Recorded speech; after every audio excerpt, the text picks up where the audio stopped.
الحمد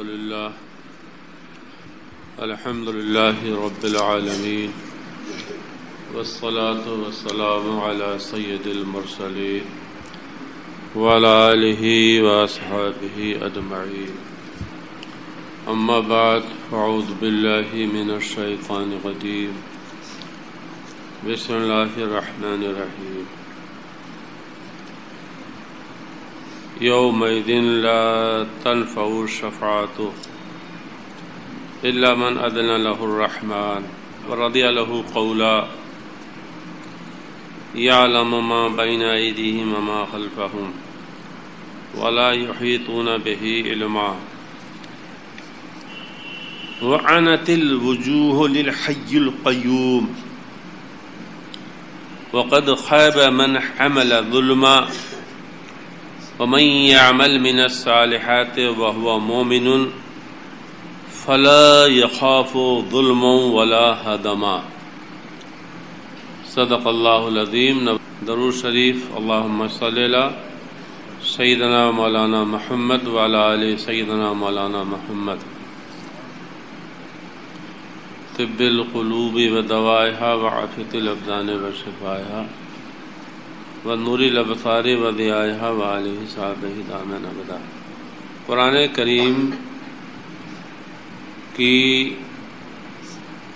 6000 سے زیادہ آیات مبارکہ میں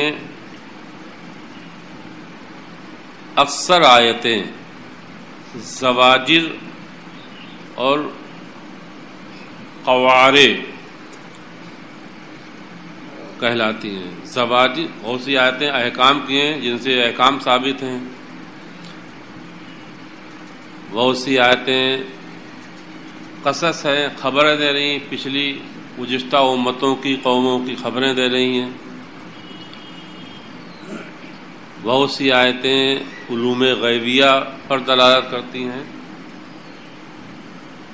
لیکن اکثر آیتیں زواجر اور قوارع ہیں. زواجر قوارع بھی میں زواجر اور قوارع ہیں.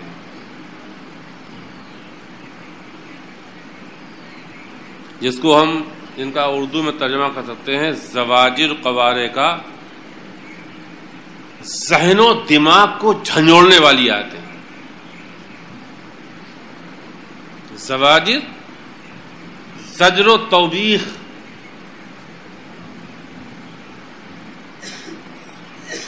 خدا سے ڈرانے والی آیتیں، اس کے عذاب کو یاد دلانے والی آیتیں، اس کے قہر و غضب کو یاد دلانے والی آیتیں. اور بہت سی آیتیں ایسی ہیں جن میں اس کی رحمت کا ذکر ہے، اس کی رعافت کا ذکر ہے. قوارع اور زواجر قرآن جو ہیں، فرماتے ہیں بزرگ زواجر قواریع القرآن سیاسات الہیۃ. جو قرآن میں آیتیں انسانوں کو ڈرانے کے لیے اتری ہیں، ان سے بہتر سیاست کوئی نہیں. سیاست مانے آتے ہیں سدھارنا، عربی کا لفظ ہے یہ. سیاست جو بولتے ہیں سیاست یہ عربی زبان کا لفظ ہے. فلاں آدمی سیاسی ہے تو یہ عربی زبان کا لفظ ہے. ساسا یسوسو سوسن سیاستن الدوابہ، جس کا ڈکشنری مانا آتا ہے جانوروں کو سدھارنا، جانوروں کو. پھر اس کے لیے ملکی انتظام کا بھی معنی آنے لگا. ملکی انتظام یہ بھی ایک معنی ہے اس کا. لیکن جو اصلی معنی ہے وہ کیا ہے؟ جانوروں کو سدھارنا. انسانوں میں بھی جو ایک نفس ہے بھی اس سے خراب جانور کوئی نہیں ہے. اگر حکومتیں نہ ہو تو انسان سب سے بدتر جانور بن جائے. حکومتوں ہی کی بنیاد پہ انسان لائن پہ رہتا ہے. یہ تو خدائی خوف ہو، انسان میں خود خدا کا خوف ہو تو صحیح رہے گا، ورنہ جرائم سے، بدکاریوں سے انسان حکومتوں کے خوف سے بچتا ہے۔ تو قوارع القرآن سیاسیات الہیۃ، قرآن کریم میں جو زواجر ہیں وہ خداوند قدوس کی طرف سے انسانی نفس کی تہذیب اور تعدیب کے لیے ہے۔ انسان کو کیسے مہذب بنایا جائے، کس طرح سے اسے مؤدب بنایا جائے، برائیوں سے، بدکاریوں سے اسے کیسے روکا جائے، اس کام کے لیے آیتیں اتاری ہیں۔ پھر فرماتے لا یحید عنہا الا مخذول حالک، اس طرح کی آیتوں سے جو گھبراتا ہے، بھاگتا ہے، اس طرح کی آیتوں سے جو گھبراتا ہے، بھاگتا ہے، اس طرح کی آیتوں کا بیان ہو یا تفسیر ہو یا درس ہو اور گھبرا رہا ہے، بھاگ رہا ہے، یہ کیا مولانا کہہ رہے یار، یہ تو ہر وقت دولت کی بات کرتے رہتے ہیں، کبھی عذاب کی بات کر رہے ہیں، کبھی قبر کی بات کر رہے ہیں۔ تو فرماتے ہیں جو اس طرح کی آیتوں سے بھاگتا ہے جان لو اسے ہلاک ہی ہونا ہے۔ جس کے دل میں ایمان ہوگا وہ ایسی آیتوں سے بھاگتا نہیں ہے، بلکہ اپنے آپ کی ملامت کرتا ہے، اپنے اندر ضمیر کو جھانکتا ہے کہ دیکھیں میرے اندر یہ کمیاں تو نہیں ہیں۔ لا یحید عنہا الا مخذول حالک، ایسی آیتوں سے، ایسے بیانات سے، ایسی تقریروں سے، جیسے دیکھیے کہ جلسہ ہو، کوئی صحیح عالم بیچارہ مولانا آ جائے، وہ اصلاح کی باتیں کرنے لگے تو سب بھاگ جاتے ہیں، اور جہاں چوہے چھکے چھوڑنے والا بیٹھ جائے تو یہ نعرے ہوتے اور تمام ہنگامہ ہو جاتا ہے۔ جہاں اس نے قبر و قیامت کی باتیں شروع کی، جہاں اصلاح کی باتیں شروع کی، وہیں بھاگنا شروع ہے۔ ارے یار تم جلسے والوں کہتے رہے، تم نے کیسے مولانا بلایا یار، انہوں نے تو کوئی تقریر ان کی مزہ نہیں آیا، تقریر میں ان کی مزہ نہیں آیا یار، یہ تو وہی باتیں کرتے رہے۔ گزشتہ اتوار کو بھی جو آیتیں تھیں 3، وہ بھی زواجر سے متعلق تھیں، آج بھی جو آیتیں ہیں 3 یہ بھی زواجر سے متعلق ہیں، زواجر قوارع ہیں۔ میں نے بتایا تھا کہ قرآن کریم کے اللہ تعالیٰ نے ان آیتوں میں آیت نمبر 105 سے 111 تک 7 آیتیں تھیں، آیت نمبر سورہ طٰہٰ کی آیت نمبر 105 سے 111 تک،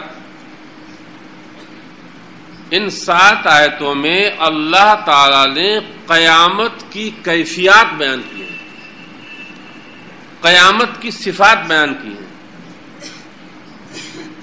قیامت کی حالت بیان کی ہے۔ تو پہلی حالت تھی کہ جب قیامت قائم ہوگی تو اللہ تعالی پہاڑوں کو ریزہ ریزہ کر دے گا، زمین صاف چٹیل میدان ہو جائے گی، صاف چٹیل میدان ہوگی، کوئی پہاڑ، کوئی ٹاور، کوئی شہر، کوئی گاؤں، کوئی بستی، کچھ نہیں رہے گا، زمین صاف چٹیل میدان ہوگی۔ دوسری کیفیت بیان کی یتبین الداعیہ، جب دوسرا سور پھونکا جائے گا تو سب اپنی اپنی قبروں، اپنے اپنے مرگھٹوں سے جہاں جو گاڑا گیا، دفن کیا گیا، وہ سب اسرافیل کی آواز پر نکل کھڑے ہوں گے، سب نکل کھڑے ہوں گے۔ یہ دوسری کیفیت ہے۔ لا وجہ لہو، کسی میں یہ طاقت نہیں ہوگی کہ وہ نو کر سکے، لا میں نہیں جاؤں، لا وجہ لہو، دائی کی آواز پر، جیسے حکومت کے کوئی سمن آتا، کوئی وارنٹ آتا تو لوگ 1000 بہانے کر لیتے ہیں، یہ کر لیتے ہیں، سفارش نہیں جائیں گے، ٹال دیتے ہیں، لیکن وہاں لا لا لا لا، یتبعون الداعی، اسرافیل جب سور پھونکیں گے، ہند، سندھ، امریکہ، جتنے بھی بر اعظم ہیں، ہر بر اعظم کے ہر ملک، ہر شہر کا انسان چل دے گا موقف میدان محشر کی طرف جہاں سے قائم ہو۔ تیسری کیفیت کیا تھی؟ وَخَشَتِ الْأَصْوَاتُ لِلرَّحْمَنِ، اور ہر ایک کی آواز پست ہو، کسی میں جرأت نہیں کہ جو آواز بلند کر سکے۔ جیسے آپ دیکھتے ہیں ایک آدمی اکیلے بولے بات کرے تو وہ آواز بہت دور رہ جاتی ہے، اور 1000 آدمی بات کریں بولے تو آواز، چونکہ آوازوں سے آوازیں ملتی ہے تو وہ دور تک، جیسے رات میں ایک بہت بڑا مکان ہو، ایک قلعہ ہو، ایک آدمی بولتا رہے کوئی آواز باہر نہیں آئے گی، لیکن 1000 آدمی مل کر کے کوئی چیز پڑھے یا گائیں تو آواز بہت دور تک جاتی ہے۔ آہستہ آہستہ ہی بولے تب بھی بہت دور تک جائے گی آواز، کیونکہ آواز سے آواز جب ملتی ہے تو اس کی طاقت بڑھ جاتی ہے۔ تو انسانوں کا اتنا بڑا مجمع کبھی جب سے دنیا بنی ہے ہوا ہی نہیں ہوگا، جتنا بڑا مجمع محشر کا ہوگا۔ اتنی کثرت سے بھیڑ ازدحام کے باوجود آواز نام کی کوئی چیز نہیں، فلا تسمع الا ہمسا، بس ہلکی سی آواز، پیروں کی آہٹ ہوگی بس۔ یہ تیسری کیفیت ہے۔ اب امام غزالی کی کتاب تھی، ہم نے بتایا گزشتہ اتوار تھا، الدرۃ الفاخرہ، اس میں پورا قیامت کا انہوں نے نقشہ جو ہم نے گزشتہ اتوار کو بیان کر دیا تھا۔ اب اتنے حالات نازک ہوں گے، معاملہ اتنا خطرناک ہوگا، کسی میں بولنے کی دم نہیں ہوگی، کوئی امید، ہلکی سی امید کی کرن، کوئی ڈھراس، کوئی آس۔ ویسے ڈاکٹر کہے کوئی پیر زیادہ میرے بزرگ ولی تھے تو وہ سفارش کریں گے، کوئی مولوی زیادہ کہے میرے دادا مولوی تھے وہ سفارش کریں گے۔ غور کریے، ایسے موقع پہ سفارش کام آتی ہے، سفارش کی طرف آدمی جاتا ہے۔ کوئی سید زیادہ کہے کہ فلاں میرے فلاں کام آئیں گے، ایسے موقع پہ، نازک موقع پہ جب خطرناک کوئی معاملہ ہوتا ہے تو آدمی کا ذہن جاتا ہے سفارشی کی طرف کہ کون میری سفارش کر سکتا ہے، کون اس الجھن سے، اس پریشانی سے مجھے بچا سکتا ہے۔ غور کریے، تو آیا یہ جو ہولناک صورت ہوگی، خطرناک موڑ ہوگا، بڑا نازک موقع ہوگا، اس صورت سے کوئی سفارشی بچا پائے گا؟ نہیں بچا پائے گا۔ تو ایک بزرگ فرماتے بلا ترتفع تلک الصورت بشفاعت لانہ یومئذ، فرماتے یہ خطرناک صورت شفاعت اور سفارش سے بھی دفع نہیں ہوگی۔ وہ کیسے؟ اللہ فرماتا ہے یومئذ لا تنفع الشفاعت الا من اذن له الرحمن،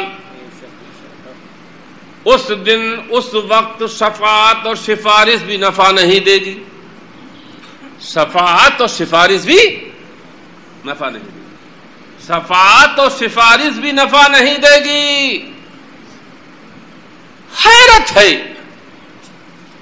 وَخَشَتِ الْأَصْوَاتُ لِلرَّحْمَنِ، جب نیکوں کی آوازیں پست ہوں گی، نیکوں کے سر جھکے ہوں گے، خدا قہر ہے غضب پر، کھلے ہیں بدکاریوں کے دفتر، متقیوں اور نیکوں کے سر جھکے ہوں گے، ان کی آوازیں پست ہوگی، تو بد غور کریں، بدکار غور کریں ان کا کیا حل ہوگا۔ یہاں پر دو باتیں بہت سے لوگ کہتے ہیں، شفاعت، پھر آگے فرمایا الا من اذن له الرحمن، مطلقاً سفارش نفع نہیں دے گی، کوئی آدمی اپنی مرضی سے سفارش کرنا چاہے، غور کریے، جسے دنیا میں سفارشیں لوگ اپنی مرضی سے، کسی منتری کے پاس جائیں گے، ڈی ایم صاحب کے پاس جائیں گے تو ڈائریکٹ چلے جائیں گے، یہ نہیں پوچھیں کیا میں سفارش کے لیے آ جاؤں، ایسا نہیں ہے۔ وزیر اعظم پاس یا پھر وزیر اعلیٰ کے پاس پوچھتے نہیں ہیں لوگ، جو ان سے متعلق ہوتے ہیں ڈائریکٹ سفارش کے لیے چلے جاتے ہیں۔ غور کریے، یہاں کی سفارش میں وہاں کی سفارش میں کتنا بڑا فرق ہے۔ شہر کا چیئرمین ہو، 7.25 ممبر ہو، اس کے پاس لوگ جاتے ہیں تو اس سے پوچھتے کہ میں سفارش کے لیے آ جاؤں، ڈائریکٹ چلے جاتے ہیں، یہ ان کا ذرا معاملہ اٹکا ہو، ذرا کر دیجیے۔ لیکن قیامت میں ایسا نہیں ہے کہ کوئی ڈائریکٹ پہنچ جائے اور کسی کی سفارش کر دے۔ لا تنفع الشفاعۃ، سفارش بالکل نفع نہیں دے گی، الا من اذن لہ الرحمن، جب خدا اجازت دے گا، جس کو دے گا وہ کرے گا، اور جس کے بارے میں دے گا اس کے بارے میں۔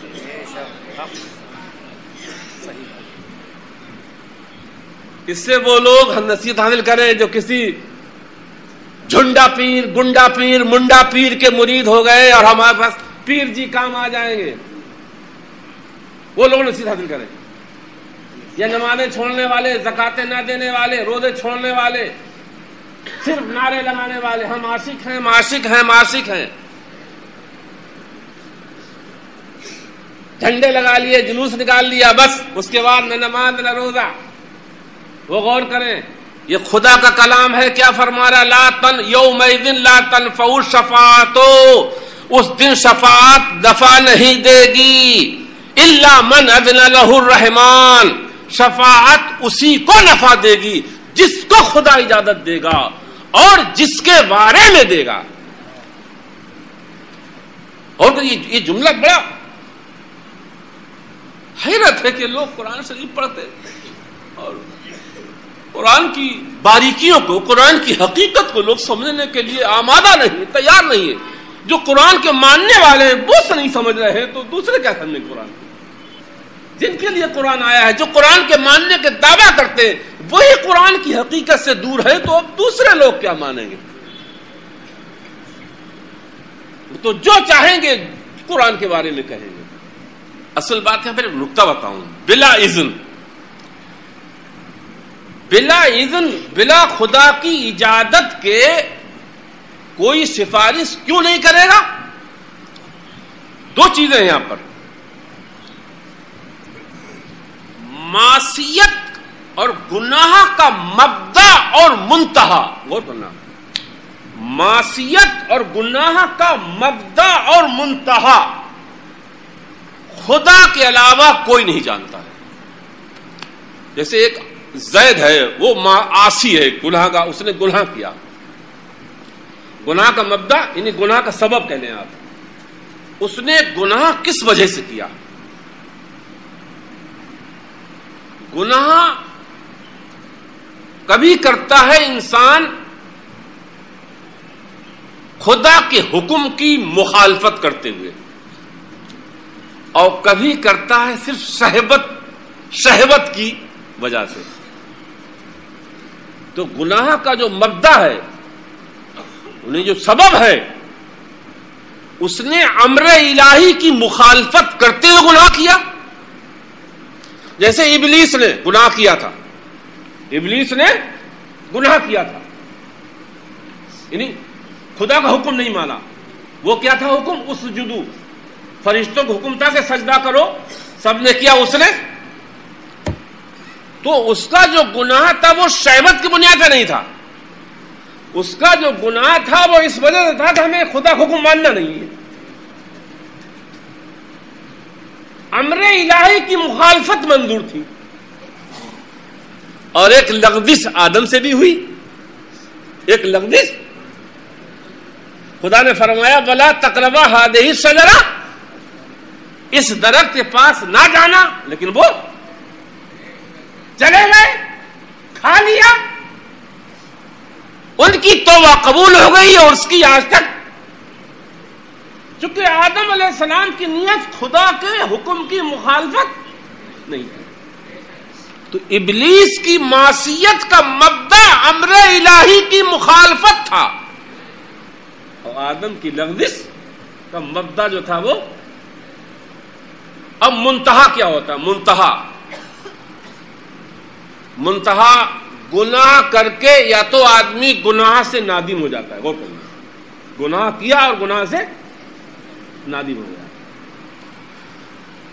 اور ایک گناہ کیا، ندامت تو آئی نہیں، دوسرا کر لیا، پھر اس سے بھی توبہ نہیں کی، تیسرا کر لیا، اس سے بھی توبہ نہیں کی، چوتھا کر لیا، اس سے بھی توبہ نہیں کی، پانچواں کر لیا، حتیٰ کہ وہ گناہ پہ جری ہو گیا. گناہ ہو گیا، ندامت طاری ہوئی، آنسو نکل آئے، برا کیا اب نہیں کروں گا، یہ گناہ کا منتہا ہے. ایسے گناہ کو بخش دیا جائے گا، معاف کر دیا جائے گا. اور جو گناہ کر کے گناہ پہ جری ہو گیا،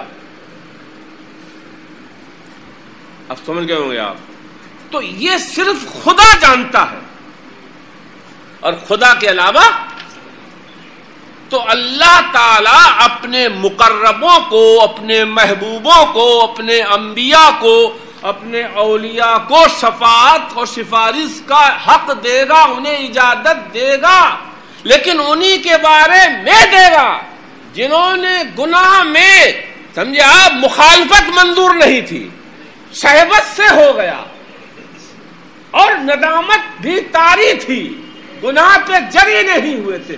ایسے لوگوں کے بارے میں خدا سفارش کی جاتی ہے. یہاں پر جھٹکا کیا لگا، جیسے بہت سے لوگوں نے کیا کہا، آپ لوگ جانتے ہی ہیں، اہل حدیث، غیر مقلد،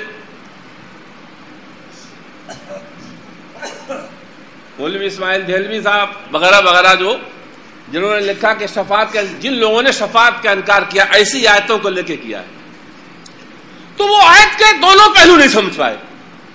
وہ آیت کے ایک پہلو کو سمجھے اور مطلق شفاعت کا انہوں نے شفاعت کریں گے، پیغمبر کریں گے، رسول کریں گے، نبی کریں گے، اولیاء کریں گے، لیکن ہر ایک کے بارے میں نہیں کریں گے. خدا کے جو محبوب ہیں وہ سفارش کریں گے، لیکن کریں گے مومن کے بارے میں، غیر مومن کے بارے میں نہیں کریں گے. اور اس مومن کے بارے میں کریں گے جو گناہ پہ جری نہ رہا ہو، اور جس کا گناہ امر الہی کی مخالفت کی بنیاد پر نہ ہو. شفیع اور مشفوع، شفیع کہتے ہیں سفارش کرنے والے کو، اور مشفوع کہتے ہیں جس کی سفارش کی جائے. شفیع جو سفارش کرے، اسے شافع بھی کہتے ہیں.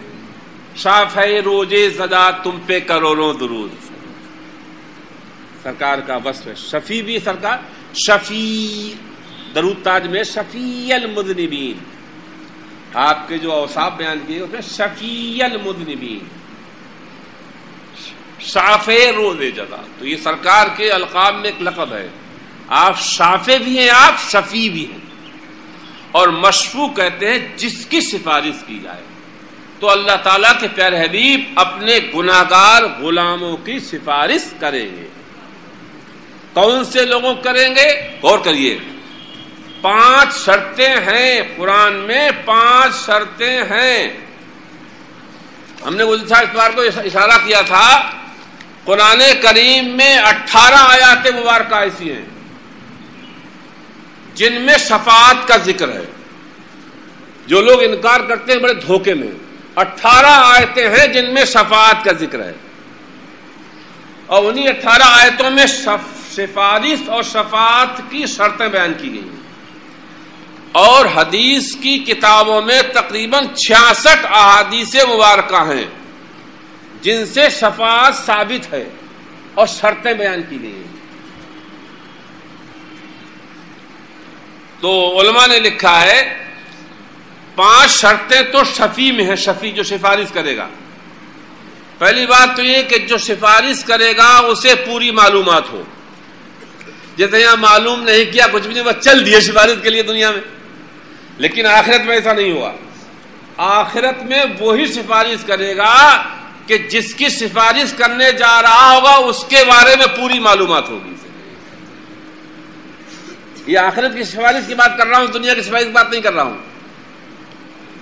تو پہلی شرط یہ ہے کہ جو سفارش کرنے جائے گا اسے پوری معلومات ہو,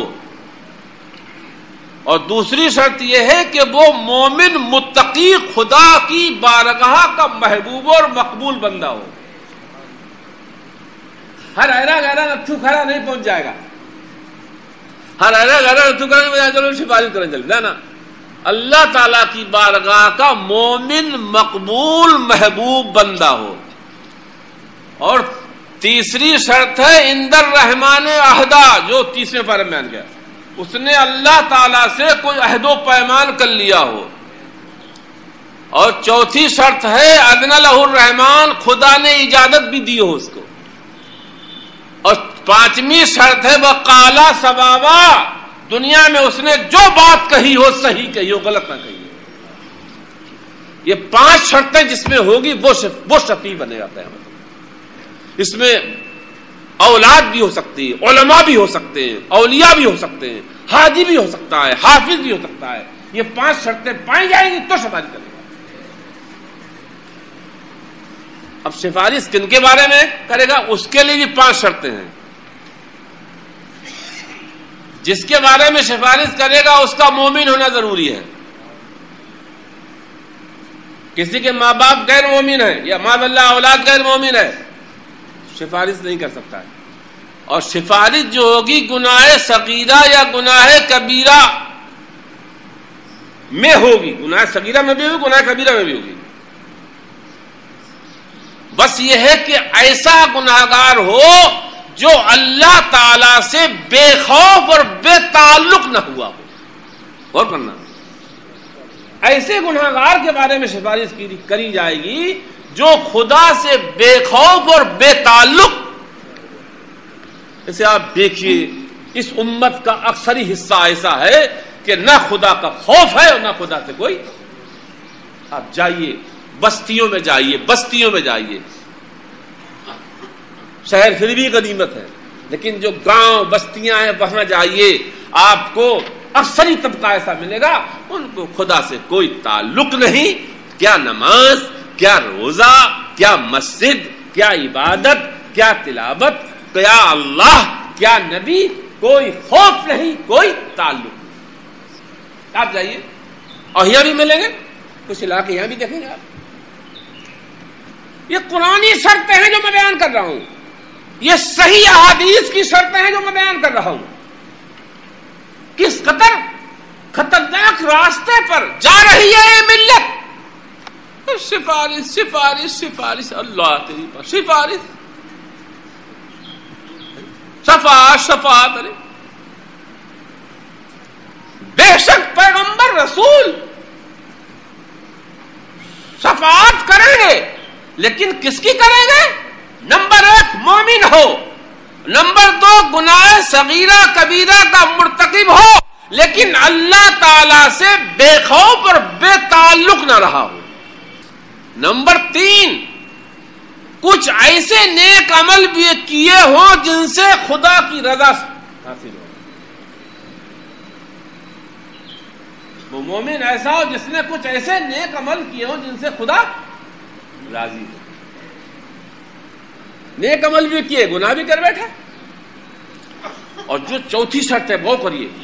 نمبر 4 شفاعت سفارش ان حقوق میں کریں گے جو خدا کے ہوں, بندوں کے حقوق میں سفارش نہیں کریں گے.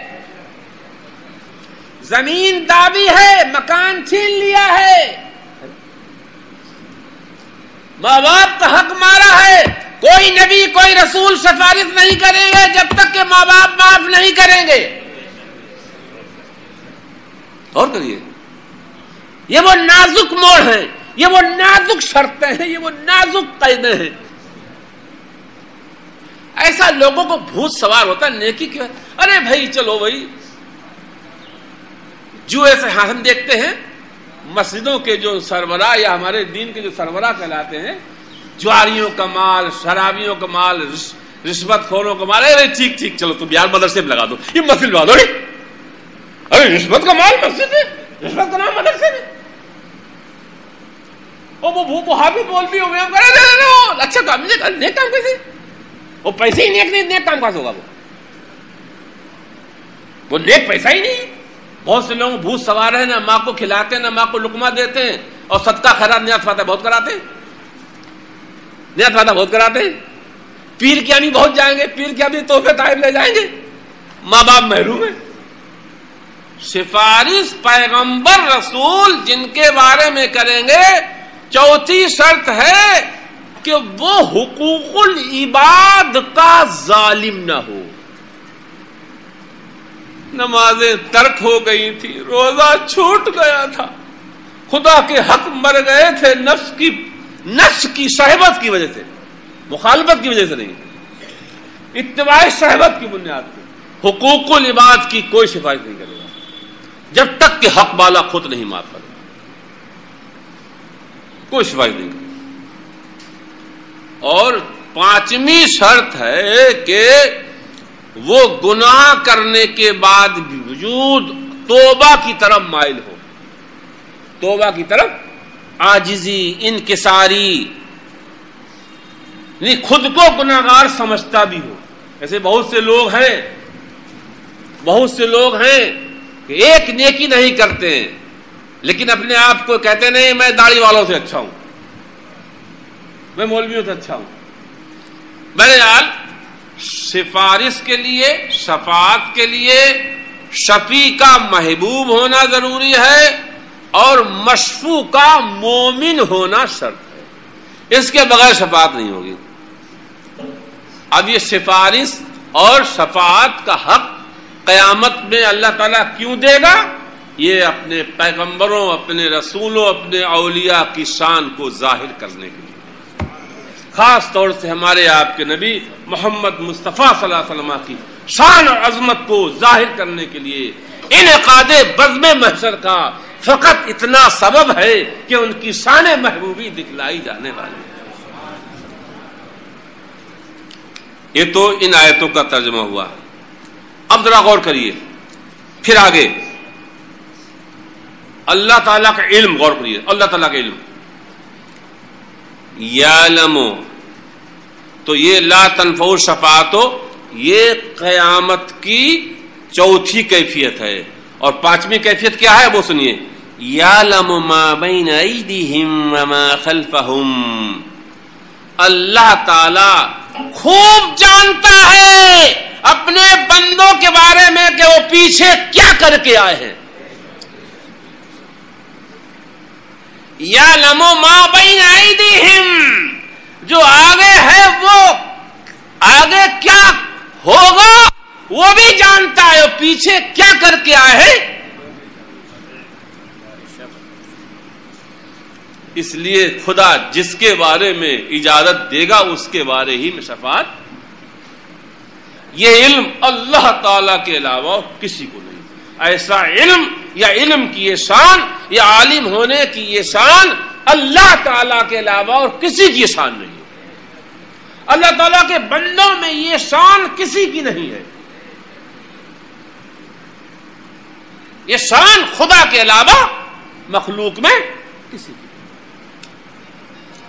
اب ایک جملہ اور ہے وہ غور کرنے کا ہے. وَلَا يَحِيطُونَ بِهِ عِلْمًا، بندے اللہ تعالیٰ کے علم یا اللہ تعالیٰ کی معلومات کو نہیں گھیر سکتے. کوئی بندہ، کوئی عالم، یا آج کل کے عالم ہم جیسے ایک قطرہ مل گیا تو پھولے نہیں سماتے ہیں، گھمنڈ میں چور ہو جاتے ہیں. معلوم ہوتا کہ سب سے بڑی دنیا کے ہم ہی عالم. کیا حیثیت ہماری، کیا حیثیت ہماری. آدمی، انسان کتنا ہی بڑا عالم ہو جائے، دنیا کے سارے علموں کا عالم ہو جائے، جتنے علوم و فنون دنیا میں پائے گئے ہیں، بہت سے علوم پیدا ہوئے ختم ہو گئے ایسے بھی، اور ابھی بہت سے علوم ایجاد ہوں گے بہت سے علوم ایجاد کیے گئے لیکن وہ ختم ہو گئے. ابھی بھی بہت سے مضامین پہلے 50 سال پہلے اسکول کالج پڑھائے جاتے تھے وہ نکال دیے گئے, اب دوسرے داخل کر دیے گئے. ارے اسکول کالجز کے اندر دیکھیے کمپیوٹر سائنس ہے, فلاں سائنس ہے, کتنی پرانی ہے یہ. تو ایسی ابھی اور علوم ایجاد کیے جائیں گے. جتنے علوم دنیا میں پائے جا سکتے ہوں, جتنی زبانیں اور ڈکشنریاں, جتنی لغتیں دنیا میں پائی گئی ہوں یا بھی ایجاد کی جائیں, ان سب کا عالم ہو جائے, اس کے باوجود اس کے علم کا عالم خدا کے علم کے سامنے وہ بھی نہیں ہے جو ایک قطرے کو دریا کے سامنے ہو. وَلَا يُحِيطُونَ بِهِ عِلْمًا, بندوں میں کوئی بندہ خدا کے علم کو گھیر نہیں سکتا ہے, لیکن خدا کا علم سب کو گھیرے گے. خدا کا علم, اس کی وجہ کیا؟ غور کریے.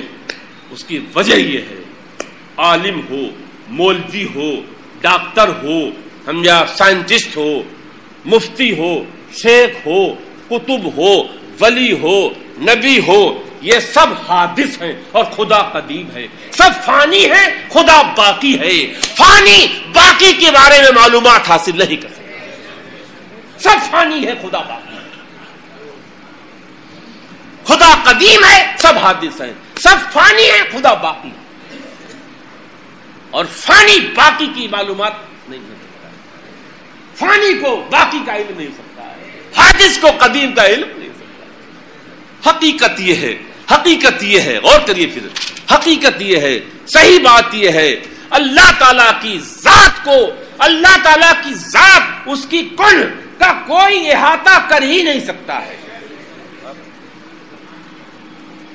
ارے ذات اور کن کی بات, ذات کی کن تو بہت دور کی بات ہے. بندوں میں کوئی بندہ خدا بندے قدوس کی صفات کا بھی کوئی احاطہ نہیں کر سکتا.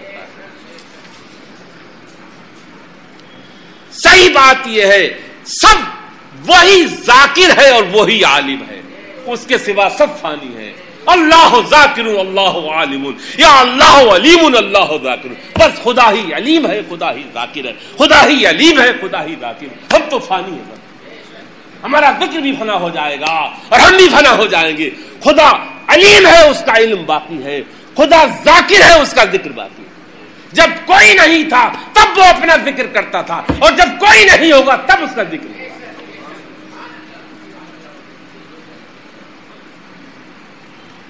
جب کوئی نہیں رہے گا, کوئی اس کی حمد کرنے والا نہیں ہوگا دنیا میں, تو خدا خود اپنی حمد کرے گا. للہ الواحد القہار. حقیقت میں حق یہ ہے, حقیقت یہی ہے کہ خدا ہی علیم ہے, خدا ہی ذاکر ہے. اور فانی جو ہے, فانی خدا کا ادراک نہیں کر سکتا ہے, فانی خدا کے علم کا احاطہ نہیں کر سکتا. جیسے ایک مثال دی, ایک شیخ بزرگ گزرے ہیں, شیخ واسطی, فرماتے کیسا اطلب آئیے خدا طریقہ احاطت وہو لا یحیط بنفسہ علما ولا بالسماء. جیسے دنیا کے جتنے بھی عالم ہیں, ڈاکٹرز ہیں, سائنٹسٹ ہیں, آج تک کوئی سائنسداں ایسا گزرا جس نے آسمان کا احاطہ کر لیا ہو. ابھی آسمان کا احاطہ نہیں کر سکے, جبکہ آسمان ایسا جوہر ہے جو نظر آ رہا ہے. کوئی ایسا عالم نہیں ہے جو خود کے بارے میں معلوم, خود اپنی حقیقت جان چکا. غور کریے, سب سے قریب تو ہمارا نفس ہے نا, ہم سب سے قریب تو اپنی ذات کے ہیں نا. غور کریے, ہم ہیں, آپ ہیں, کہتا ہوں میں, انتا انا میں, انتا تو میں, کتنی کرتے لوگ تو کیا ہے, میں کیا ہے, کوئی جان پایا آج تک؟ ارے تو کیا ہے, میں کیا ہے, کوئی جان پایا؟ جب اپنے کو نہ جان سکا, ارے سب سے قریب سامنے دیکھ رہا ہے آسمان, اس کا احاطہ نہیں کر سکتا. خدا کا احاطہ کیسے, خدا کا احاطہ کیسے ہوا؟ اب سوال اس بات کا ہے, اولیاء اللہ کے بارے میں وہ عارف ہیں, عارف غور کرنا, عارف کہتے نہیں, فلاں عارف, غریب نواز عارف ہے، نظام الدین عارف ہیں، عارف ہیں، عارف، غوث اعظم عارف ہیں، سب معرفت، سب کو معرفت حاصل ہے، صابر پاک عارف ہیں، نظام الدین اولیاء عارف ہیں، یہ اولیاء اللہ عارف ہیں، سب عارف ہیں۔ عارف کا مطلب ہوتا ہے عارف کا تھا، عارف عارف عارف عارف کا مطلب تھا خدا کا پہچاننے والا، خدا کا پہچاننے والا، عارف باللہ بولتے ہیں، خالی عارف بھی بول دیتے ہیں، اولیاء اللہ کو بولتے ہیں اصطلاح میں عارف، عارف، عارفین۔ کتاب العارفین، کتاب السالکین، بہت سی کتابیں اولیاء اللہ نے لکھی، تصوف پر کتابیں لکھی۔ تو عارف کا معنی آتا ہے جاننا، پہچاننا، خدا کو جاننا۔ تو علماء فرماتے ہیں کہ جو اولیاء اللہ کے بارے میں بولا جاتا ہے کہ وہ عارف باللہ ہے، فلاں عارف باللہ ہے، فلاں خدا کو جانتے ہیں، فلاں کو خدا کی معرفت حاصل ہے، مطلب یہ ہے کہ انہوں نے خدا کو خدا کی صفات سے جان لیا ہے، خدا کی ذات کو نہیں۔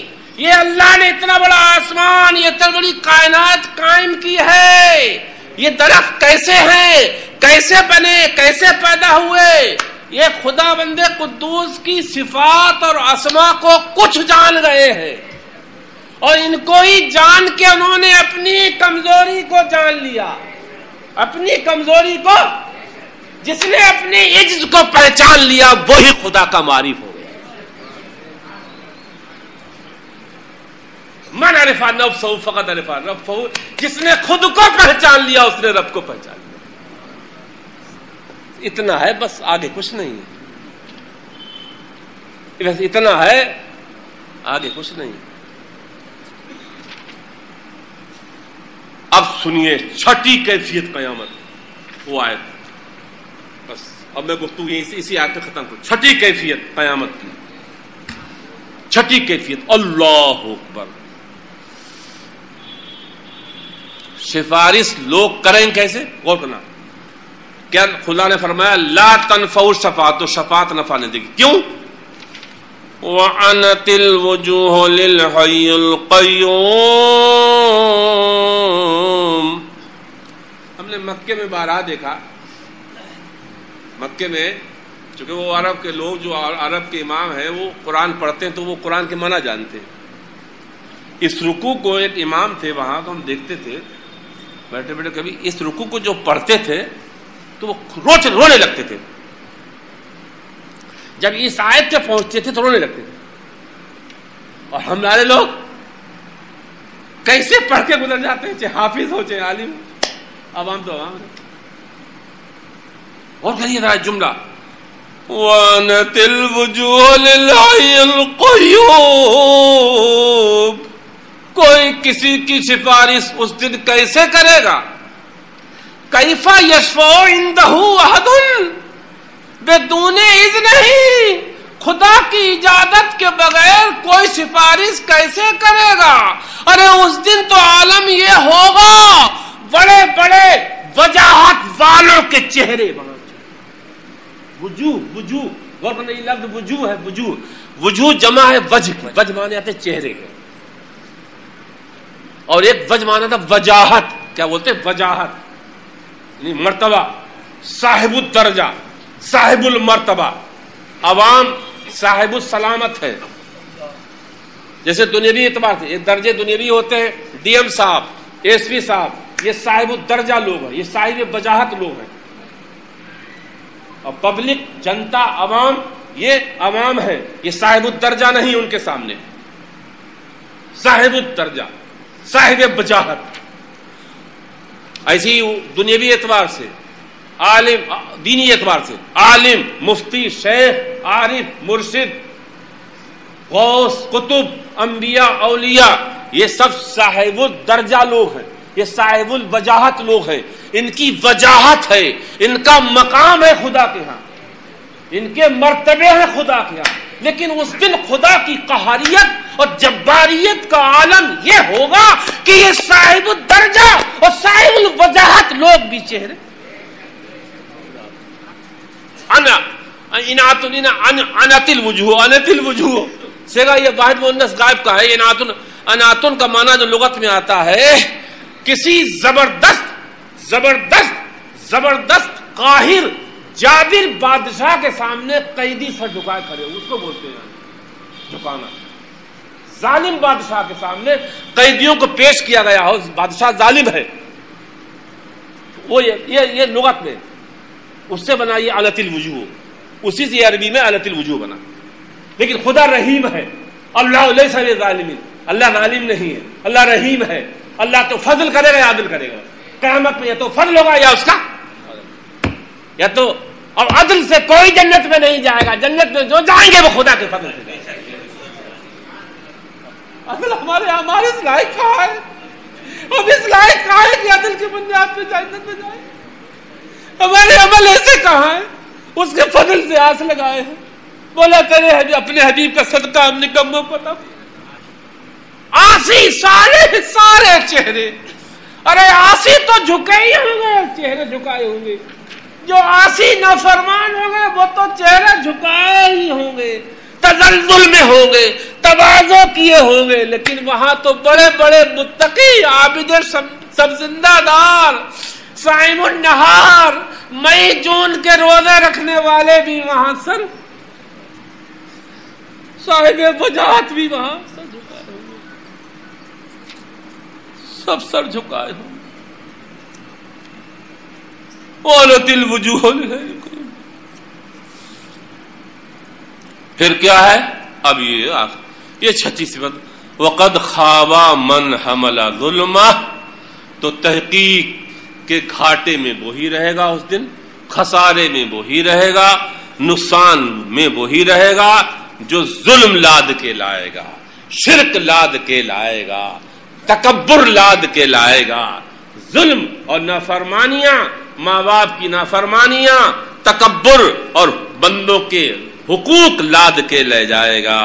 وَمَن يَعْمَلْ مِنَ الصَّالِحَاتِ وَهُوَ مُؤْمِنٌ، البتہ جس نے دنیا میں نیک کام کیے ایمان کے ساتھ. نیکی کے لیے ایمان شرط ہے، نیکی کے لیے ایمان شرط ہے. غور کریے، وَمَن يَعْمَلْ مِنَ الصَّالِحَاتِ، جس نے تھوڑی بھی، من تبیضیہ یہاں پر ساری نیکیاں نہیں، تھوڑی سی نیکیاں کر کے لایا ہے اور ساتھ میں ظلم بھی لے گیا. غور کرنا آیت دیکھیے، یعنی گناہ بھی ہے اور نیکیاں بھی ہے، دونوں لے کے آیا ہے. کیا ہوگا؟ فلا یخاف ظلم ولا ہدما، تو اس پہ نہ تو ظلم ہوگا اور نہ ہدم ہوگا، نہ اس کی نیکیاں گھٹائی جائیں گی، نہ اس سے گناہ بڑھائے جائیں گے. یہ رحمت بھری آیت ہے، یہ رحمت بھری آیت ہے. اگر تھوڑی نیکیاں بھی ہم کر کے جا رہے ہیں اور گناہ بھی ساتھ میں ہے تو اللہ پاک فرماتا ہے وَمَن يَعْمَلْ مِنَ الصَّالِحَاتِ، اور جو تھوڑی سی نیکیاں کر کے لایا ہے، وَإِنْ حَمَلَ ظُلْمًا، اور ساتھ میں گناہ بھی لے آیا ہے، وَهُوَ مُؤْمِنٌ، اور وہ کیا ہے؟ مومن ہے. فَلَا يَخَافُ ظُلْمًا وَلَا هَدْمًا، تو نہ اس کے گناہ بڑھائے جائیں گے نہ اس کی نیکیاں. اب میں آخری دو جملے، تین، پھر تنبیہ ہے اس امت کو، اس ملت کو، پھر ایک تنبیہ ہے. فلا یخاف ظلم، ظلم کہتے ہیں ودور شیء علی غیر محلہ، عربی میں ظلم کہتے ہیں ودور شیء علی غیر محلہ، کسی شے کو اس کے محل سے ہٹا کے غیر محل میں رکھ دینا. جیسے فرض کر لیجئے مثال کے طور پر مسجد کا مصلی اٹھا کے باہر ڈال دینا دروازے پہ اور جوتے اٹھا کے مسجد میں رکھ دینا، یہ ظلم ہے. یہ کیا ہے؟ مصلی کا مقام مسجد ہے اور جوتے کا مقام دروازہ، گیٹ ہے. یہ ظلم ہے. تکیہ نیچے پیروں پہ رکھ لینا اور جوتے سر کے نیچے رکھ لینا، یہ بھی ظلم ہے. وَذُو شَيْءٍ غیر محلہ، تو یہ نہیں کرے گا اللہ تعالیٰ. وہاں یہ نہیں ہوگا قیامت میں کہ کسی کی نیکیاں گھٹا دی جائیں، ظلم ہے. اور یہ بھی نہیں ہوگا کہ گناہ بڑھا دیے جائیں، یہ وہاں نہیں ہوگا. اسی کو فرماتا ہے اللہ تعالیٰ. تو فرماتے ہیں اُدْرُ فَعَلَيْكَ بِالْحَسَنَاتِ وَالْكَفِّ عَنِ السَّيِّئَاتِ، اے خدا کے بندو جد و جہد کرو، کوشش کرو، نیکیاں لازم کر لو، فرائض کو ادا کرو اور محارم سے بچ جاؤ، گناہوں سے بچ جاؤ. قیامت میں ہر شخص اپنے اعمال لگائے ہوئے درخت، اپنے اعمال کے درختوں کا پھل کھائے گا. اور کریے، قیامت میں ہر شخص دنیا میں اپنے اعمال کے لگائے ہوئے درختوں کا پھل کھائے گا. آپ اس دماغ میں ہو کہ آپ یہاں پر جو بوئیں اور وہاں گندم کاٹیں، ایسا نہیں ہوگا. یہاں ببول کے درخت لگائیں اور وہاں آم توڑ کے کھائیں، یہ نہیں ہوگا. قیامت میں ہر شخص دنیا میں اپنے اعمال کے درخت لگائے ہوئے ہوں گے، انہی کا پھل کھائے گا. ببول کے درخت آپ بوئیں گے تو قیامت میں آم نہیں توڑ کے کھا پائیں گے. دنیا میں آم کے درخت لگائیں گے، آپ نیکی پھیلائیں گے، نیکی کریں گے، لوگوں کو آرام پہنچائیں گے، لوگوں کو راحت پہنچائیں گے، لوگوں کو آسانیاں پہنچائیں گے، تو آپ اس کے پھل قیامت میں کھائیں گے. لوگوں پہ ظلم کریں گے، لوگوں کو لاحق ماریں گے، لوگوں کا خون چوسیں گے، لوگوں پر زیادتی کریں گے، اور پھر امید کریں کہ وہاں پر ہم نیکیوں کے پھل کھائیں. ایسا بالکل نہیں ہو سکتا. اندھیر نگری چوبٹ رات نہیں ہے. خدا کے یہاں پر یا تو عدل ہے یا فضل ہے، بس ظلم وہاں نہیں.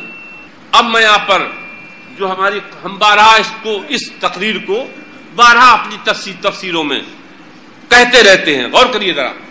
اس سلسلے میرے سامنے مولا علی کے ارشادات، فاروق اعظم کے ارشادات، ابو بکر صدیق کے ارشادات، غوث اعظم کے ارشادات، تین صحابہ وہ بھی عشرہ مبشرہ سے، خلفائے راشدین سے، اور غوث اعظم کے 4 لوگوں کے اقوال میرے ذہن میں اس وقت موجود ہیں. ان میں سے چند ایک کو میں ذکر کرتا ہوں. اعمال اور نیکیوں میں سب سے افضل عمل فرائض. غور کریے، اعمال اور نیکیوں میں سب سے افضل عمل کیا ہے؟ غور کریے، فرائض. فرائض الہیہ، خدا کے فرض.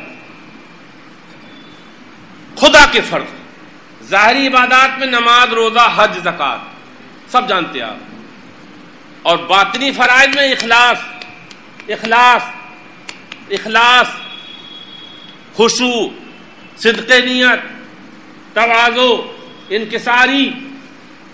تو فرماتے ہیں اعمال میں سب سے افضل عمل جو ہے وہ اللہ تعالیٰ کے فرائض. یعنی اللہ تعالیٰ کے فرائض کو بجا لانا اور اللہ تعالیٰ کے محارم سے بچ جانا. فرق کر لیجئے، آدمی فرائض ادا کر رہا ہے لیکن محارم سے نہیں بچ رہا ہے. محارم جھوٹ بولنا، زنا کرنا، جوا کھیلنا، شراب پینا، سود لینا، رشوت لینا، حسد کرنا، تکبر کرنا، یہ سب محارم ہیں، سب چیزیں حرام. اعمال میں سب سے افضل عمل اللہ تعالی کے فرائض ہیں، اس شرط کے ساتھ کہ محارم سے بچتا ہو. جو خدا کی حرام کردہ چیزیں ہیں ان سے اجتناب کرتا ہو، ان سے بچتا ہو. سلیمان ابن عبد الملک خلفائے بنو امیہ میں یہ بڑا تیز ترار بادشاہ گزرا ہے. خلفائے بنو امیہ میں عمر ابن عبدالعزیز کو اسی نے اپنے بعد خلیفہ بنا دیا تھا. اس کے زمانے میں ایک بزرگ تھے ابو حازم، ایک صوفی تھے، ایک بزرگ تھے، اللہ والے تھے، حق گو تھے. حق گو، اللہ والے جب بولتے تو حق بولتے. ہم تو ڈر جاتے ہیں، میرا حال یہ ہے کہ میں تو ڈر جاتا ہوں. ارے بھائی ظالم کے سامنے کیسے بولے، ظلم کرے گا. قاسم نے محمد کسی نے شہید کیا تھا. یہ قاسم نے محمد، یہ فاتح سندھ تھے، یہ سلیمان بن عبد الملک. تو اس نے ابو حازم رضی اللہ تعالیٰ عنہ سے ایک دن کہا، ادنی بعوجز، ہمیں نصیحت کرو لیکن مختصر. ہمیں ادنی مانے نصیحت کرنا، ادنی مجھے نصیحت کیجیے، آپ مجھے کچھ ڈرائیے، مجھے کچھ، ادنی مانا ڈرائیے، انجام سے ڈرانا. ادنی بعوجز، ادنی مانے ڈرائیے انجام سے، اور اوجز مختصر، وہ لمبی تقریر مت کیجیے. جیسے آج کل میں تقریر ہوتی 4 گھنٹے کی ہوتی ہے. نہیں، ادنی بعوجز، مختصر تقریر. قال نعم یا امیر المومنین، تو انہوں نے فرمایا ہاں ٹھیک. امیر المومنین بادشاہ تھا نا، یہ اپنے آپ کو لقب تھا ان کا، امیر المومنین کہلاتے تھے. فرمایا نزّ ربک وعظم ہو، فرمایا بہت مختصر، نزّ ربک وعظم ہو، خدا کی پاکی بول اور اس کی عظمت اپنے دل میں بٹھا. نزّ ربک وعظم ہو، خدا کی پاکی بول عظمتوں کے ساتھ. جب سبحان اللہ پڑھو تو پوری عظمتوں کے ساتھ پڑھو، غفلتوں میں نہیں. ہم پڑھتے نماز سبحان اللہ سبحان اللہ سبحان اللہ سبحان اللہ سبحان اللہ سبحان اللہ چلیے ایسے پڑھتے نہیں، کتنی تیز انگلی چلی، یہ غفلتوں کے ساتھ ہے. سبحان اللہ سبحان اللہ سبحان اللہ سبحان اللہ سبحان اللہ الحمدللہ. ایسی پڑھتے بولو، اکثر ایسی پڑھتے بولو، اکثر ایسی پڑھتے ہیں. لا لا لا لا لا، ایک منٹ میں تینوں، ایک منٹ کا لگتا ہے سب، آدھا منٹ. نزّ ربک وعظم، سبحان اللہ مانا پاکی بولنا، خدا کو پاک جاننا، پاک ماننا. تو جب سبحان اللہ کہو تو پوری عظمتوں کے ساتھ کہو، زبان پر سبحان اللہ جاری ہو اور قلب پر اس کی عظمت کا جھٹکا لگا. سبحان اللہ، اللہ اولاد سے پاک ہے، اللہ بیوی سے پاک ہے، اللہ کھانے سے پاک ہے، اللہ محتاجی سے پاک ہے، اللہ کسی کی مدد سے پاک ہے، اسے کسی کی مدد کی ضرورت ہے. ہم محتاجیوں میں گھرے ہوئے اور وہ محتاجیوں سے پاک ہے. ہم چاروں طرف محتاج ہیں، بندہ محتاجیوں میں گھرا ہوا ہے اور وہاں احتیاج کا ایک ذرہ بھی نہیں پہنچتا. ہم محتاجیوں میں گھرے ہوئے جناب. اب دیکھ لو، ہر آدمی اپنی کمزوری پہ غور کرے. بیوی کا محتاج، اولاد کا محتاج، کھانے کا محتاج، پینے کا محتاج، سونے کا محتاج، گرمی کا محتاج، سردی کا محتاج، آکسیجن کا محتاج، یعنی کتنی وٹامنس کا محتاج، یعنی کتنی چیزیں، مطلب ہر سانس ہر لمحہ محتاجی میں گرا. وہ ہر لمحہ ہر آن ہر شان پاک بے نیاز. اس لیے پاک اسی کی شان ہے، سمدیت اسی کی شان. فرمایا نزّ ربک وعظم ہو، اور اس کی عظمت کو یوں جان، من ان یراک حیث نہاک. غور کرو، یہ جملہ ہے. اس بات سے ڈر کہ خدا تجھے وہاں دیکھے جہاں خدا نے منع کیا. خدا نے زنا سے منع کیا، بندے کو خدا زنا میں دیکھے. خدا نے بیاج سے منع کیا، بندے کو خدا بیاج لیتا دیکھے. جھوٹ سے خدا نے منع کیا ہے اور خدا بندے کو جھوٹ بولتا دیکھے. دوسرے کی بہن بیٹیوں پر نظر بد ڈالنے سے خدا نے منع کیا ہے اور خدا بندے کو دوسرے کی بہن بیٹیوں پر نظر ڈالتے دیکھے، چوری چوری چھپی نظروں سے دیکھے. خدا فرماتا ہے وہ تمہاری چھپی نظروں کو بھی جانتا ہے. بیٹھے ہوئے ہیں اسپتال میں، ٹی وی چل رہا ہے، ڈانس ہو رہا ہے، اور اب چھپی چھپی نظروں سے دیکھ رہے ہیں، تو خدا دے تو بھی دیکھ رہا ہے. آج کل موقع بچانا بڑا مشکل کام ہے نا. اب گھوم بیٹھ جاؤ تو کہیں گے نااہل، کہیں گے بے وقوف ہے. یہ بڑا مشکل مسئلہ ہے. اولیاء اللہ کی نصیحتیں دیکھیے. فرمایا اس بات سے ڈر کہ خدا تجھے وہاں دیکھے جہاں سے خدا نے منع کیا ہے. بلا وجہ، بلا ضرورت میلہ مارکیٹ جو گناہ کے مقامات ہیں بلا وجہ. اب سبزی لینے تو جانا ہی ہے، بچوں کے لیے دوا لینے بھی جانا ہے، وہ تو مجبوری ہے. وَأَوْ يَفْقُدَ حَيْثُ أَمَرَكَ، اور خدا تجھے وہاں نہ پائے جہاں خدا نے حکم دیا. اور کہیے دو جملے بس. خدا کا حکم ہے کہ ہم تجھے مسجد میں پائیں، تو خدا کا حکم ہے کہ عصر میں ہم تجھے مسجد میں پائیں. خدا کا حکم ہے کہ مغرب میں ہم تجھے مسجد میں پائیں. مسجد میں غائب ہے، بازار میں حاضر ہے. مسجد میں غائب ہے، ٹی وی کے سامنے ہے. مسجد سے غائب ہے، سمجھے آپ قرآن کے سامنے سے حاضری غائب ہے اور پکچر میں حاضر. بندے کو چاہیے یہ لازم کر لے کہ جہاں خدا کا حکم ہے خدا بندے کو وہاں دیکھے، اور جہاں سے خدا نے روکا ہے وہاں خدا بندے کو نہ پائے. اب یہاں پر جو میں ایک بات بتانے جا رہا ہوں وہ سنیے، آخری بات. میں نے ایک بات کہی تھی کہ اعمال میں سب سے افضل عمل کیا ہے؟ فرائض. لیکن ہمارے جو سنی ذرا ان کے لیے یہ سنی نے بڑے اپنے آپ کہتے ہیں ہم سنی ہیں، بریلوی بہت بڑے سنی ہیں، بریلوی بہت، یہ ذرا اور یہ لنگر لٹانے والے ہوش میں آئے. دیکھیں لنگر لٹانے والے یہ بھی ہوش میں آئے، اور خوب فیملیوں کو لے کے ویڈیو پکچر بناتے ہوئے عمرے کو جانے والے یہ بھی ہوش میں آئے. غور کریں نا، دیکھیں غور کریں. فرماتے ہیں ایک بزرگ فرماتے ہیں، غور کریے، فرماتے ہیں من علامات اتباع الهوى المسارۃ الى نوافل الخیرات والتکاسل عن القیام بحقوق الواجبات.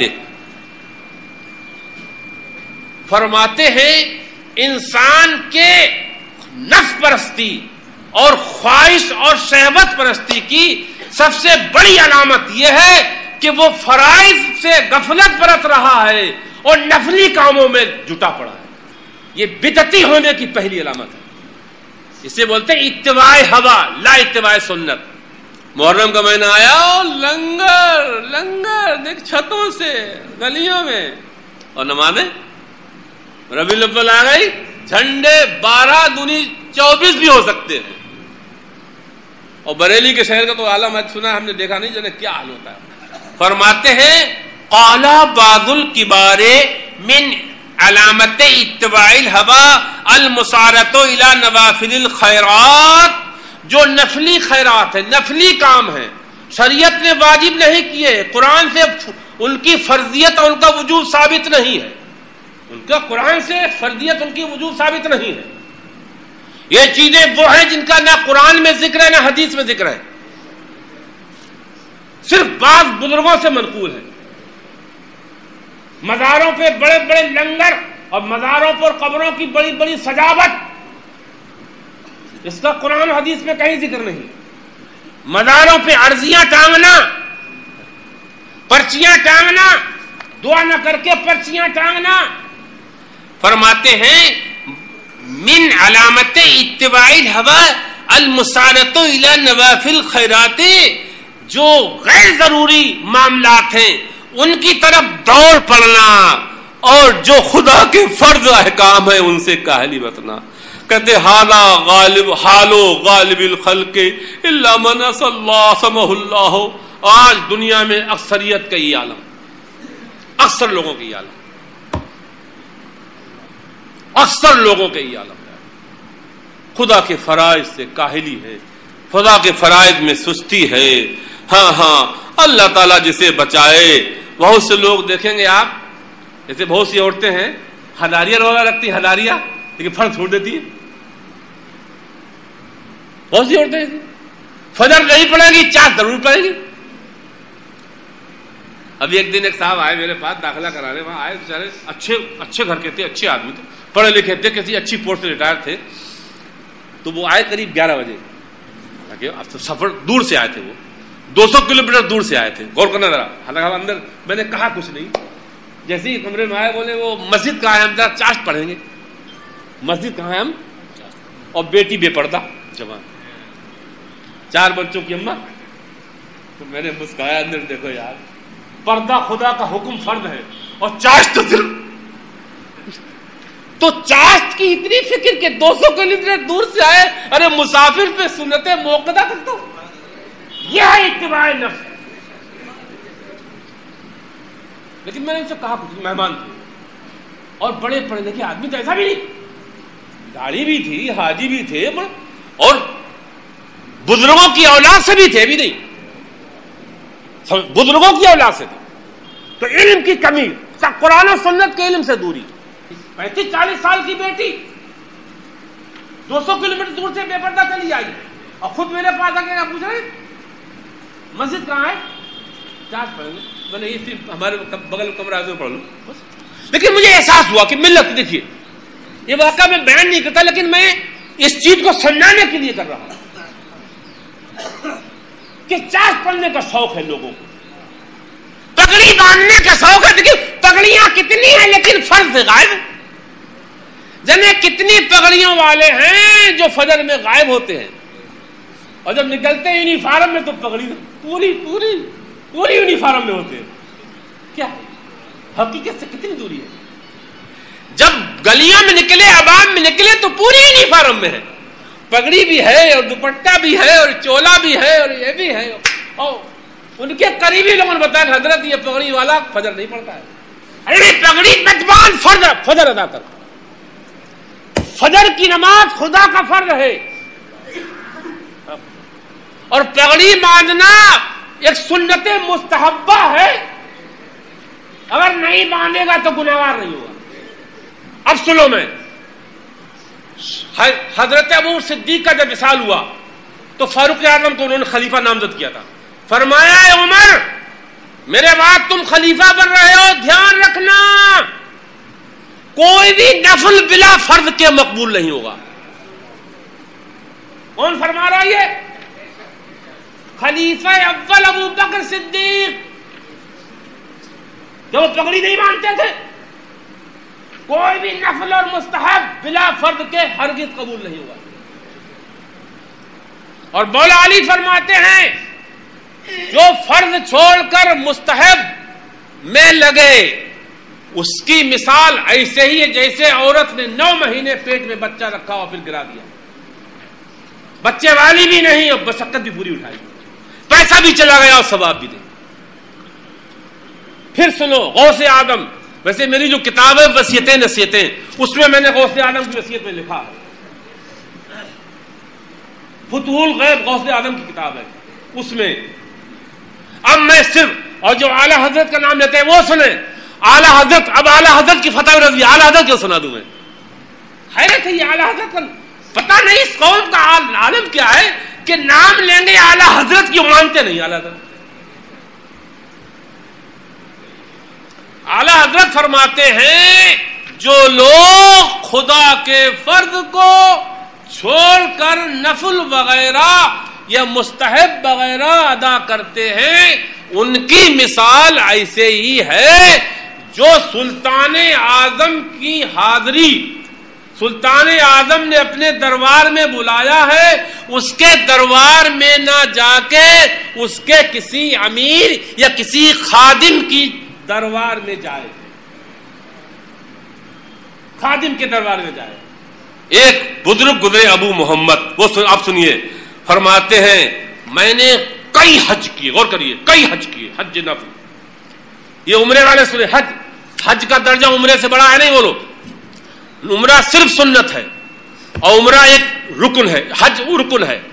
باقی حج زندگی میں ایک مرتبہ حج فرض ہے صاحب استطاعت پر, لیکن حج کا درجہ عمرے سے بڑا ہے.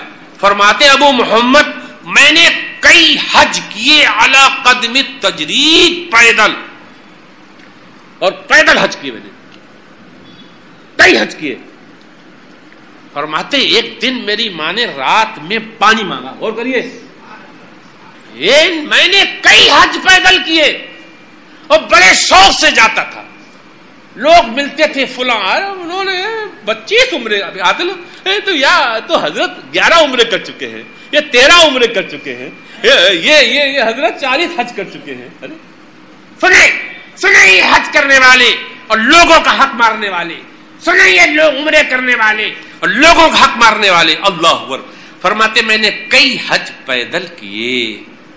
فسالتنی امی لیلتن, تو ایک دن میری امی نے رات میں پانی مانگا, ان استقی لہا, جو رہ کہ بیٹا ایک گھونٹ پانی پلا دو. اور کریے, یعنی حج کا اتنا شوق کہ اپنے شہر سے 4000 کلومیٹر پیدل جا رہا ہے, چلا جا رہا ہے, کوئی مشقت نہیں. اور کمرے میں لیٹی ماں نے پانی مانگا, بیٹا ایک گھونٹ پانی دے, تو فرماتے میرے نفس نے کاہلی کی, میرے نفس نے اٹھنے میں سستی کی. ماں نے بھی اتنے وقت اللہ, لیکن یہ اللہ والے تھے. فَثَقُلَ عَلَيَّ ذَلِكَ, تو فرماتے یہ پانی مانگنا مجھے بھاری لگا. یعنی 4000 کلومیٹر جا رہا ہے, یہ نہیں بھاری پڑ رہا ہے. اور کریے, لنگر میں 50,000 لٹا رہا ہے اور زکات 5,000 کی ہے, چھاتی پھٹ رہی ہے. کچھ تو ہے جس کی پردہ داری. جا رہے ہیں جناب 1000 کلومیٹر سفر کو دے, مزاروں پہ جا رہے ہیں, زیارت کے لیے جا رہے ہیں, باہر ملک بھی جا رہے ہیں, گھر میں ماں پریشان ہے,